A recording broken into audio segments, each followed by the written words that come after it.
తీతు పత్రిక అపోస్తలుడైన పౌలు గారు తీతుకు రాసినటువంటి పత్రిక 2వ అధ్యాయం మరి 14-15 వచనాల్లో మనం ఇప్పుడే చదువుకున్నాం ప్రియులారా.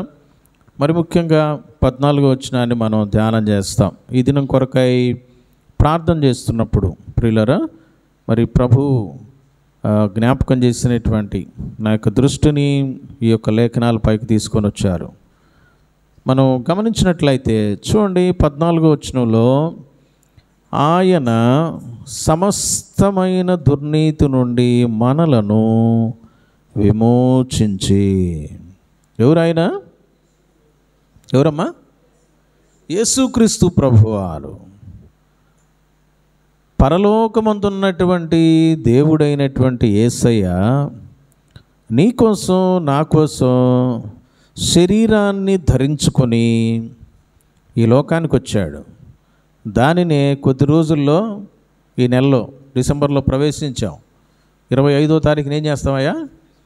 క్రిస్మస్గా సెలబ్రేట్ చేస్తున్నాం. యేసుప్రభు వారు వచ్చినటువంటి ఆ సమయాన్ని పురస్కరించుకొని యేసుప్రభు వారు ఈ లోకానికి వచ్చాడు. దేవుడే లోకానికి వచ్చాడు. ప్రియులారా, మనం యోహాను సువార్త 1వ అధ్యాయం 1వ వచనాన్ని తర్వాత 14వ వచనాన్ని ఒకసారి చదివినట్లయితే ఒక అద్భుతమైనటువంటి మరి విషయం అక్కడ తెలియపరచబడింది. యోహాను సువార్త 1వ అధ్యాయం 1వ వచనం ఏముందండి? ఆదియందు వాక్యముండెను, వాక్యము దేవుని వద్ద ఉండెను, వాక్యము దేవుడై ఉండెను. 14వ వచనం చదువుకుందాం. ఆ వాక్యం, ఏ వాక్యం అయితే పరమందున్నదో, ఏ వాక్యం అయితే తండ్రి వద్ద ఉన్నదో, మరి ఆ వాక్యం ఏమైందంట? శరీరధారి అయి. 14వ వచనం యోహాను సువార్త 1:14 శరీరధారి అయి కృపాసత్య సంపూర్ణుడుగా మన మధ్య నివసించను. ఆ వాక్యమే శరీరాన్ని ధరించుకొని భూమి మీదకి వచ్చింది యేసయ్య రూపంలో. యేసయ్య ఎవరు అనంటే పరమందు ఉన్నవాడే. యేసయ్య ఎవరు అనంటే తండ్రితో ఉన్నవాడే. యేసయ్య ఎవరు అనంటే తండ్రి కుమార పరిశుద్ధాత్మలో త్రియేక దేవుడుగా ఉన్నవాడే, మిళితమై ఉన్నటువంటి వాడే. అట్టి ఆయన నీ కోసం నా కోసం ఈ లోకానికి మనుష్యుడిగా రావాల్సి వచ్చింది. వచ్చాడు, శరీరాన్ని ధరించుకొని రావాల్సి వచ్చింది. ఎందుకు శరీరాన్ని ధరించుకోవాలండి అని అంటే, మన పాపాలకు క్రయధనం చెల్లించాలి, ప్రాణాన్ని అర్పించాలి, రక్తాన్ని కార్చాలి. రక్తం ద్వారా మాత్రమే పాపశుద్ధి కలుగుతుంది. ఏ రక్తం? కోళ్ళ రక్తమా, ఎడ్ల రక్తమా, పొట్టేళ్ల రక్తమా, మనుషుల రక్తమా అంటే కాదండి.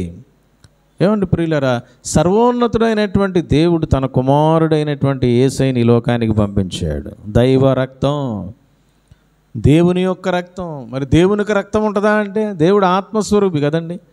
అందుకే ఆయన శరీరాన్ని ధరించుకొని వచ్చాడు.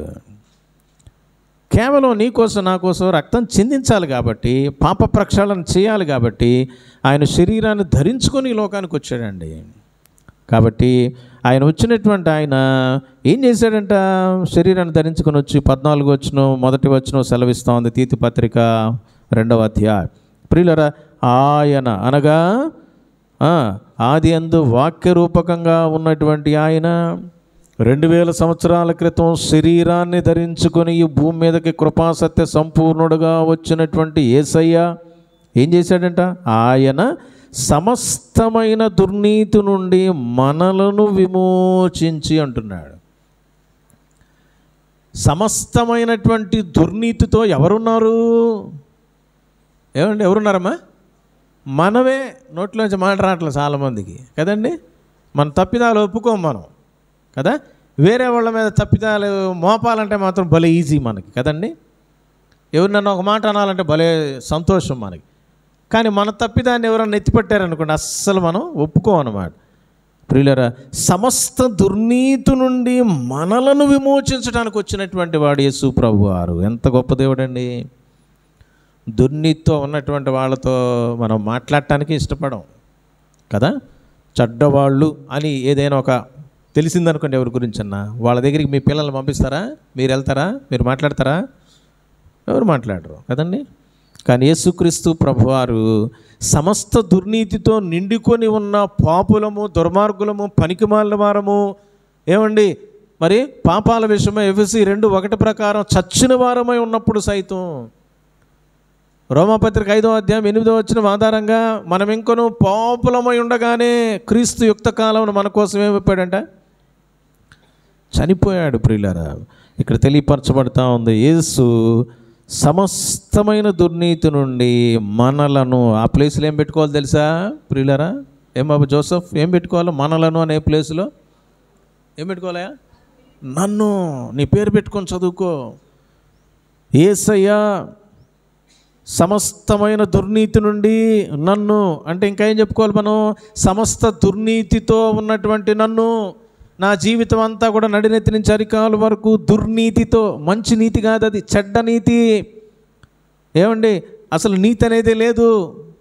నీతి మాలినతనం, పనికి మాలినతనం, దుష్టత్వం, దుర్నీతి, కుటిల బుద్ధి, వక్ర బుద్ధి, పాప బుద్ధి, వ్యభిచార బుద్ధి, రకరకాలైనటువంటి పాప కృత్యాలతో నిండి ఉన్నామంట. సమస్తమైనటువంటి దుర్నీతిని అంట. మన జీవితంలో మనం ఏదైనా ఎప్పుడైనా కొన్ని విషయాలను బట్టి మారామనుకోండి, కొంత మారతారు. ఎవరైనా ఒక వ్యక్తి భయంకరమైన పాపాలు చేస్తూ ఉన్నాడు, అతని పాపాలని చూసి ఒక నలుగురు కలిసి 4 బాది కాలో చెయ్యో తీసేశారు అనుకుందాం. అప్పుడు ఆ వ్యక్తి ఏం చేస్తాడు? కొంతకాలం భయపడి ఉంటాడు. కొంతకాలం అయిన తర్వాత మళ్ళీ కొద్దిగా ఆరోగ్యం సెట్ అయింది అనుకోండి, మళ్ళీ ఏం చేస్తాడు? ఏదో ఒక చిన్న పని చేయడానికి ఇష్టపడతాడు, చెడ్డ పని. ప్రియులరా, ఈ విధంగా అంటే తనలో ఉన్నటువంటి ఆ దుర్నీతిని సంపూర్ణంగా తీసుకోలేడు మనుష్యుడు. నీవు కానీ నేను కానీ మనలో ఉన్నటువంటి దుర్నీతిని మన సొంతంగా తీసేసుకోలేం, మన సొంతంగా కడుక్కోలేం, శుభ్రపరచుకోలేం. ఏమండి, ఎవరి దగ్గరికి వెళ్ళినా, ఎక్కడికి వెళ్ళినా, ఎవరి ద్వారా కూడా మనకు సమస్త దుర్నీతి దూరం కాదు, పోదు. సమస్త దుర్నీతిని తీసివేయగలిగినటువంటి కెపాసిటీ, అంటే వ్రేళ్లతో సహా చెడును పెకలించగలిగినటువంటి కెపాసిటీ ఎవరికి ఉందా? ఉదయ్ ఎవరికి ఉందండి? దేవునికి ఉంది, యేసయ్యకు ఉంది, యేసయ్య రక్తానికి ఉంది. అందుకనే 1 యోహాను పత్రిక 1వ అధ్యాయం 8వ వచనంలో ఏం రాయబడింది బాబు? చదవండి ఎవరైనా. 1 యోహాను పత్రిక 1వ అధ్యాయం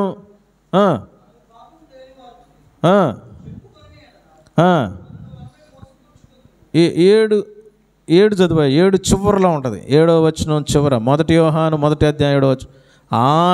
అప్పుడు ఆయన కుమారుడైన యేసు రక్తము ప్రతి పాపములా కాదు, ప్రతి అని వచ్చినప్పుడు లా రాదు, ఎప్పుడు గుర్తుపెట్టుకోవాలి. ప్రతి పాపము నుండి మనలను అంటే నన్ను పవిత్రునిగా చేయును. ఎన్ని పాపాల నుంచి అంటే బాబు?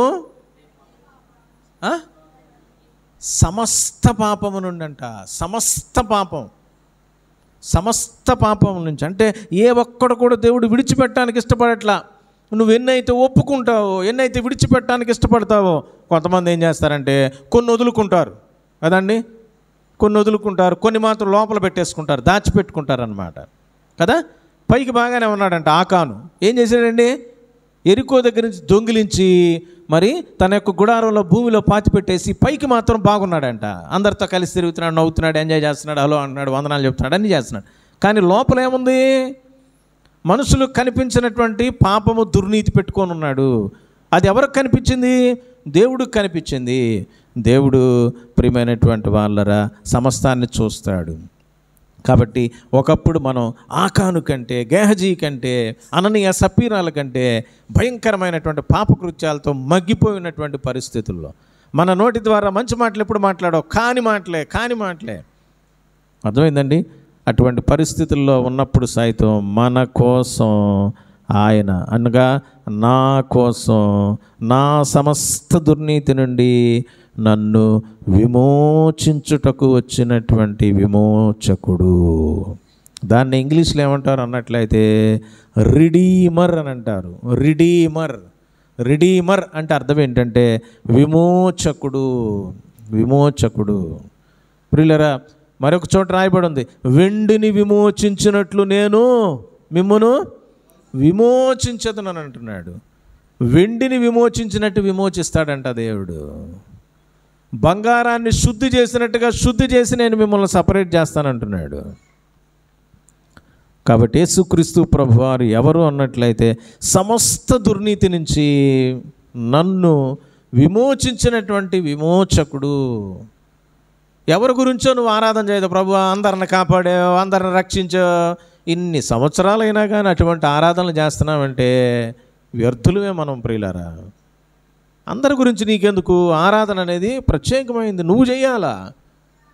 ఏమండి, ప్రార్థనలు చేయడానికి ఆన్లైన్ ప్రేయర్లు ఉన్నాయి, ఉపవాస ప్రార్థనలు ఉన్నాయి, చాలా ఉన్నాయి. ఆదివారం ప్రార్థన ఏదన్నా ఉందేనంటే పాస్టర్ గారు చేస్తారు. ఇంకేదన్నా రిక్వెస్ట్ చేసి ఒకటి చెయ్యండి అనంటే అప్పుడు చేయాలి మనం. తప్ప ప్రియులరా, ప్రభా మమ్మల్ని అందరినీ కాపాడే స్తోత్రం ఇది కాదు. కాపాడింది ఇవన్నీ ఎందుకండి? మమ్మల్ని కాపాడు, మా పిల్లల్ని కాపాడు, పాస్టర్ గారిని కాపాడు, పాస్టర్ అమ్మను కాపాడు, ఎవరండి చేయమంది ఇవన్నీ? ఆరాధన చేయాలి, ప్రభువును ఘనపరచాలి, ప్రభువును ఆరాధించాలి. ప్రభు ఏమై ఉన్నాడు, ప్రభు నీ పట్ల ఏం చేశాడు, ఎంత గొప్ప దేవుడు ఆయన, అది మాత్రమే చేయాలి తప్ప ప్రార్థన అనేది రానియకూడదు ప్రియులారా. కనుక ఇక్కడ గమనిస్తున్నట్లయితే ఏంటి, ఎందుకు నేను ఆరాధన చేయాలని అంటే, నా యొక్క సమస్త దుర్నీతి నుంచి నన్ను వెండిని విమోచించినట్లుగా విమోచించాడు యేసయ్య. అందును బట్టి నేను యేసయ్యను ఆరాధిస్తా. రెండవ ప్రాముఖ్యమైన విషయం, తీతు పత్రిక 2వ అధ్యాయం 14 వచనాన్ని ధ్యానం చేస్తున్నాం ప్రియులారా. రెండవ మాట ఏంటో తెలుసమ్మా? సత్క్రియల యందు ఆసక్తి గల ప్రజలను తన కోసరము పవిత్రపరచుకొని. ప్రియులారా, రెండవ ప్రాముఖ్యమైన విషయం ఏంటో తెలుసండి? యేసు ప్రభు వారంట తన కోసం నిన్ను నన్ను ఏం చేశాడండి? పవిత్రపరచుకున్నాడంట. పవిత్రపరచుకుంది నువ్వు కాదు. నేను గడుక్కున్నా, నేను నా పాపాలను తీసేసుకున్నా, నీకు నాకు శక్తి లేదు ప్రియులారా. ఒక మనిషి తీసేస్తే పోయే పాపాలు కాదు. కుక్కతో ఒక వంకర మాదిరి మనిషి యొక్క జీవితం, పాప జీవితం. ఎంత స్ట్రైట్ చేయాలని ఇష్టపడినా కానీ స్ట్రైట్ కాదు. దేవుడి ద్వారా మాత్రమే సాధ్యం.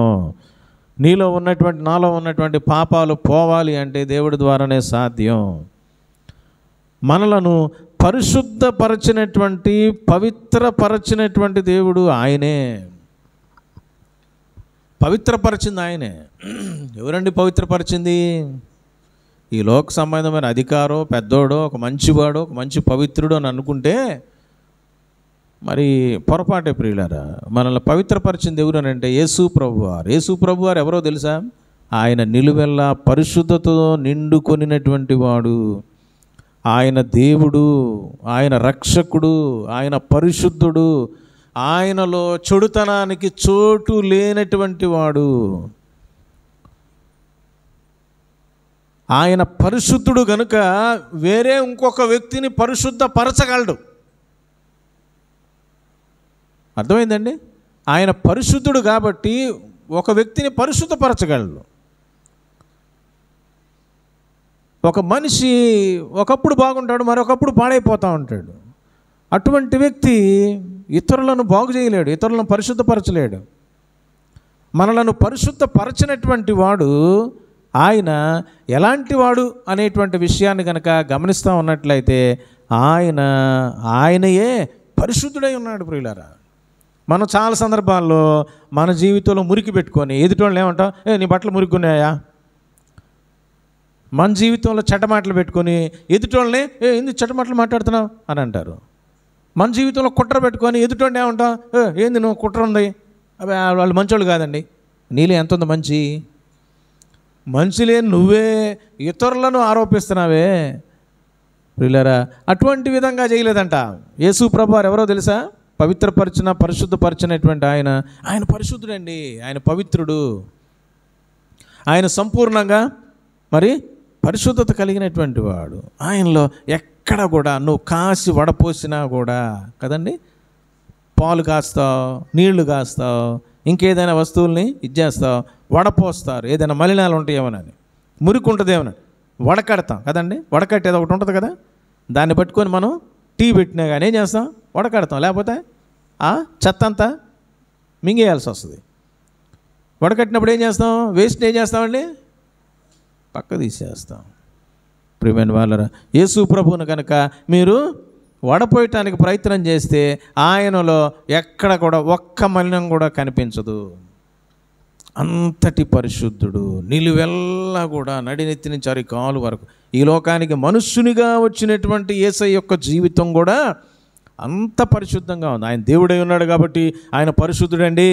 మరి మనుషుడుగా ఆయన వచ్చాడు కదా, ఎక్కడైనా తప్పు చేసాడో అది చేసాడో అని అంటే చేయటానికే వీలు లేనటువంటి గొప్ప జీవితంలో యేసుప్రభు ఉన్నాడని ప్రియమైనటువంటి వాళ్ళరా బైబిల్ సెలవిస్తూ ఉంది. చూడండి, మనం హెబ్రీ పత్రిక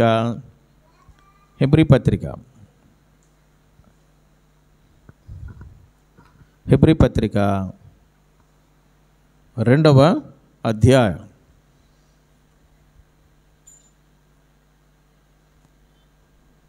14-15 వచనాలు గమనిస్తే, కాబట్టి ఆ పిల్లలు రక్తమాంసములు గలవారైనందున ఆ ప్రకారమే మరణము యొక్క బలము గలవారిని, అనగా అపవాదిని మరణము ద్వారా నశింపజేయుటకును, జీవితకాలమంతయు మరణ భయము చేత దాస్యమునకు లోబడిన వారిని విడిపించుటకును ఆయన కూడా రక్తమాంసములలో పాలివాడాయను. ఎలయనగా ఆయన ఎంతమాత్రమును దేవదూతల స్వభావమును ధరించుకొనక అబ్రహాము సంతాన స్వభావమును ధరించుకుని ఉన్నాడు. కావున ప్రజల పాపములకు పరిహారము చేయుటకై దేవుని సంబంధమైన కార్యములలో కనికరమును నమ్మకమును గల ప్రధాన యాజకుడకు నిమిత్తము అన్ని విషయములలో ఆయన తన సహోదరుల వంటి వాడు కావలసి వచ్చెను. ఒక దేవదూతలాగా ఆయన రావచ్చు. దేవదూతలకు ఏముండవండి, శరీరం ఉండదు, వారంతా ఆత్మస్వరూపులు. మనుషుల కొరకు వారికి ఎదురైన మరణాన్ని పోగొట్టాలి కాబట్టి, ఈయన మరణం గుండా వెళ్ళాలి కాబట్టి అబ్రహాము సంతాన స్వభావాన్ని ఏర్పాటు చేసుకొని వచ్చినటువంటి వాడు. అందుకే 7వ అధ్యాయం 26వ వచనంలో తెలియపరచబడతా ఉంది ప్రియులారా. ఏంటో చూడండి, 7:26లో హెబ్రీ పత్రిక 7:26, పవిత్రుడును నిర్దోషియు నిష్కల్మషుడును పాపులలో చేరక ప్రత్యేకముగా ఉన్నవాడంట యేసు ప్రభువారు. ఎలాంటివాడంటమ్మా ఆయన? ప్రత్యేకంగా ఉన్నాడు. నువ్వెక్కడ చూసినప్పటికీ కూడా ఆయన్ని పట్టుకోలేవు. ఆయన సిలువ వేయటానికి తీర్పులో నిలవబెట్టినటువంటి పొంతి పిలాతు సైతం ఈయనలో నాకు దోషమేం కనిపించట్లేదని అన్నాడు. అర్థమైందండి? ప్రియమైన వాళ్ళరా, యేసుక్రీస్తు ప్రభువారు సంపూర్ణంగా పరిశుద్ధుడైనటువంటి ఆయన నిన్ను నన్ను తన సిలువ యాగం ద్వారా ఏం చేశాడండి? తన కోసం పవిత్రపరచుకునేటువంటి గొప్ప దేవుడు. ఈ రోజున నీవు కానీ నేను కానీ పరిశుద్ధులము, సంఘము, యేసయ్య యొక్క బిడ్డలము అనే ఒక మాట చెప్పడానికి యోగ్యత వచ్చింది అని అంటే అసలు అర్హత లేని మనలను కేవలం యేసయ్య ద్వారా, యేసయ్య చేసిన కార్యం ద్వారా యేసయ్య మనల్ని పవిత్రపరచుకొని ఏం చేశాడు? పరుచుకునే నిమిత్తమై తన రక్తాన్ని చిందించి ప్రాణం పెట్టాడు. కాబట్టి మనము చెప్పుకోవడానికి మనకు ఒక అవకాశం దక్కింది ప్రియులారా. లేకపోతే మనకు ఎటువంటి అవకాశం లేదు, నీకు కానీ నాకు కానీ ఎవరికైనా కానీ. కాబట్టి తన కోసం యేసుప్రభు వారు ఏం చేశాడంట? నిన్ను లేదా నన్ను పవిత్రపరచుకున్నాడు. ఎందుకంటే ఆయన పరిశుద్ధుడు కనుక. మూడో ప్రాముఖ్యమైన విషయం ప్రియులారా, చూడండి, తీతు పత్రిక 2వ అధ్యాయం 14వ వచనం ఏంటంటమ్మా? నెక్స్ట్, తన కోసరము పవిత్రపరచుకొని తన సొత్తుగా చేసుకొనుటకు. మూడవ ప్రాముఖ్యమైనటువంటి విషయం ఏమిటి అన్నట్లయితే ప్రియులరా, మనందరం కూడా దేవుని చేత తయారు చేయబడినప్పటికీ కూడా దుష్టుడైనటువంటి సాతానుడి యొక్క వలలో మనిషి చిక్కుకొని పోయి పాపానికి బానిసైపోయాడు. పాపం ద్వారా మరణాన్ని కనడానికి ఇష్టపడ్డాడు. నరకానికి వెళ్ళడానికి సిద్ధపడుతున్నటువంటి తరుణంలో సాతానుడి యొక్క కబంధ హస్తాల్లో ఉన్నటువంటి నిన్ను నన్ను కూడా సాతానుడి యొక్క వస్తువుగా, సాతానుడి యొక్క పనిముట్టుగా, సాతానుడి యొక్క సొత్తుగా ఉన్నటువంటి నా జీవితాల్ని యేసుప్రభు వారు ఏం చేశాడు తెలుసండి? కలువరి సిలువలో ప్రాణం పెట్టి తన రక్తాన్ని, తన ప్రాణాన్ని దేవునికి వెలగా చెల్లించి, అయా సాతానుడు హస్తాల్లో ఉన్నటువంటి వీళ్ళని విడుదల గావించు అని చెప్పేసేసి విడగొట్టినటువంటి వాడు. ప్రియులారా, ఇక్కడ తెలియపరచబడతా ఉంది. ఏం చేశాడు? విడగొట్టడమే కాకుండా వారిని, అనగా నిన్ను నన్ను తన సొత్తుగా చేసేసుకున్నాడు. వెల చెల్లించింది ఎవరండి? ఒక షాపుకు వెళ్ళావు, కూరగాయలు కొనడానికి వెళ్ళావు, అప్పుడు దాకా టమాటాలు షాప్ వాడి దగ్గర ఉన్నాయి, నువ్వు వెళ్ళిపోయి ఒక 50 రూపాయలు 100 రూపాయలు ఇచ్చావు, దానికి తగినటువంటి టమాటాలు ఆయన ఏం చేస్తాడు? సపరేట్ చేసి ఇచ్చాడు. 100 రూపాయలు ఇచ్చిన తర్వాత ఆ టమాటాలు నాయే అని లాగేసుకుంటాడా? నాయే అని లాగేసుకుంటాడా? నువ్వు వెల చెల్లించావు కాబట్టి ఎవరి అయిపోయినాయి అమ్మాయి? నీ అయిపోయినాయి, నీ సొత్తు అయిపోయింది. యేసు ప్రభువు రక్తం కార్చాడు, ప్రాణం పెట్టాడు కాబట్టి ఇప్పుడు మరి నీ కోసం రక్తం కార్చాడు, నీ పాపాల కోసం రక్తం కార్చాడు కాబట్టి నీవు నేను ఎవరి సొత్తు అయిపోయాం ఇప్పుడు? ఏమ్మా అప్సరగా నిద్రపోతున్నారా? ఎవరి సొత్తు అయ్యావమ్మా? దేవుని సొత్తు అయితే దేవుని కోసం నిలబడాలి, మనం నిద్రపోకూడదు ఇంట్లో. అర్థమైందమ్మా? దేవుని సొత్తు, దేవుని సొత్తు. అందుకే చూడండి 1 కొరింథీ పత్రిక 6వ అధ్యాయం 19-20 వచనాలు చదువుకుందాం. 19-20 వచనాలు గమనించినట్లయితే, అయ్యా మీ దేహము దేవుని వలన మీకు అనుగ్రహింపబడి మీలోనున్న పరిశుద్ధాత్మకు ఆలయమై ఉన్నదని ఎరుగరా? మీరు మీ సొత్తు కారు. మనం అనుకున్నా నా సొత్తు, నా ఇష్టం, నా జీవితం, నేనేమైనా మాట్లాడతా, నేనేమైనా చేస్తా, నేనేమైనా చూస్తా, నేను ఎవరి మీద విరుచుకుపడతా, నా ఇష్టం వచ్చినట్టుగా జీవిస్తా అని అనుకుంటే పొరపాటు. నువ్వు నిజంగా యేసయ్య చేత కొనబడ్డ వ్యక్తివైతే యేసయ్య హస్తాల్లో పెట్టుకుని, ప్రభువా నువ్వు ఎట్లా నడిపిస్తే అట్లా వెళ్తా, నువ్వు ఎట్లా కోరుకుంటే నేను అలా ఉంటానయ్యా అని అనుకుంటామే తప్ప నా మీద నాకు అధికారం ఉంది, నా జీవితం అని చెప్పేసి పొంగిపోవండి. ఎవరైనా కానీ, ఒక పాస్టర్ అయినా, ఒక విశ్వాస అయినా, ఎవరైనప్పటికీ కూడా యేసయ్య రక్తంలో నువ్వు నిజంగా కడగబడ్డావు అని అంటే నువ్వు సొత్తు కాదని అంటున్నాడు బైబిల్ ద్వారా ప్రభువు. మరి ఎవరు సొత్తు అండి? దేవుని సొత్తు, యేసయ్య సొత్తు అయిపోయావు. ఎందుకని? చూడండి అక్కడ రాయబడి ఉంది 6:20లో, మీరు విలువ పెట్టాడంటే. ఏంటి ఆ విలువ? యేసయ్య తన రక్తాన్ని చెందించాడండి. తన రక్తం అంతా ఇచ్చి నిన్ను కొనుక్కుంటే నువ్వింకా నా ఇష్టం, నేను వచ్చినట్టుంటా, నేను ఎట్టుంటా అట్టుంటానంటే మాత్రం అంతకంటే దౌర్భాగ్యం ఇంకోటి ఉండదు ప్రియులారా. కాబట్టి ఈ ఉదయకాల సమయంలో గమనిస్తున్నట్లయితే యేసు ప్రభువారు ఏం చేశాడు, ఎంత గొప్ప దేవుడై ఉన్నాడని అన్నట్లయితే తన విలువైన రక్తాన్ని, తన విలువైన ప్రాణాన్ని పణంగా పెట్టి దాన్ని పెట్టడం కోసం మనుష్యుడిగా రూపాన్ని ధరించుకొని ఈ లోకానికి వచ్చి, ప్రియులారా, నిన్ను నన్ను, సాతానుడు సొత్తుగా ఉన్నటువంటి నిన్ను ఏం చేశాడండి? తన సొత్తుగా చేసేసుకున్నాడు, తన సొత్తుగా చేసేసుకున్నాడు. ఈ రోజున దేవుని సొత్తు నీవు తెలుసా? దేవుని సొత్తు, దేవుని సొత్తు. నువ్వు దేవుని సొత్తు అయితే దేవునికి ఇష్టమైనట్టుగా ఉంటావు. నువ్వు లోకపు సొత్తు అయితే లోకం ఎట్ట ఉంటుందో, లోకం ఎట్టాడిస్తామంటే అట్ట అనమాట కదా. పాములోడు ఉంటాడు కదా, ఆయన బూర లాంటిది ఒకటి తీసుకొని ఊతామంటే పాము ఏం చేస్తాయా? నాట్యం చేస్తూ ఉంటుంది. చాలామంది పేరుకే విశ్వాసులు, చాలామంది జీవితాలు ఎట్లున్నాయంటే మరి లోకం ఎట్లా చెప్తే అట్లా నాట్యం చేసే విధంగా ఉంటున్నాయి అన్నమాట ప్రియులరా. కానీ యేసు ప్రభువారు ఎంత గొప్ప దేవుడై ఉన్నాడంటే మరి లోకపు సొత్తుగా, సాతానుడు సొత్తుగా ఉన్నటువంటి నిన్ను నన్ను తన సొత్తుగా చేసుకున్నటువంటి వాడు. నీవు దేవుని సొత్తు అయిపోయావు. ఇప్పుడు దేవుని యొక్క మరి దేవుని యొక్క ఒక రకంగా చెప్పాలనంటే ఆయన యొక్క సమస్తం అయిపోయావు నువ్వు.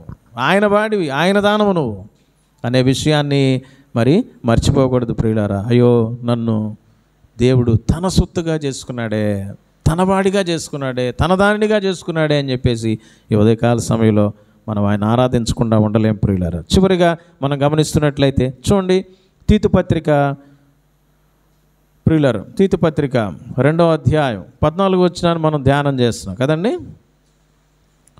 2:14 మనం గమనిస్తున్నట్లయితే ప్రియులారా, చివరి మాట ఏంటో తెలుసండి?